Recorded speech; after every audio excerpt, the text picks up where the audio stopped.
Buongiorno da Leandro Maggi, buongiorno da Portoviro, siamo nel comune di Portoviro appunto perché viene presentata ufficialmente la startup Marisca Doras, una startup tutta al femminile nata nel 2021 e ideatrice del progetto Blue It, la pescaria sostenibile, per creare business con i granchi pescati dalle imprese ittiche nella sacca di Scardovari di Goro, nel territorio di Comacchio e del Delta del Po. La startup da dove nasce e perché è in presentazione qua a Portoviro?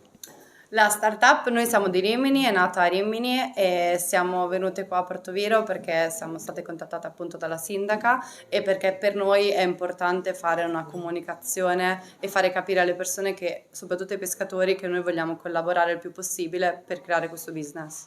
E quali saranno quindi le prime mosse per creare questo business? Creando una filiera sostenibile che parte dai pescatori del Delta del Po che pescano questi granchi, noi li acquistiamo, li trasformiamo e li spediamo in America o li vendiamo anche alla ristorazione italiana. Finora abbiamo spedito un container, quindi 18.000 kg, e la prossima settimana spediremo il secondo. Con il sindaco Valerio Mantovan, una startup di Rimini che sceglie Portoviro per presentare questo progetto per il protagonista dell'estate, che poi è il granchio blu. Quanto incide per la sua comunità questo granchio blu, questo maledetto granchio blu? Diciamo che incide di non poco, e il problema principale che dobbiamo risolvere è proprio il prezzo che il pescatore incassa quando va a vendere il mercato il granchio blu.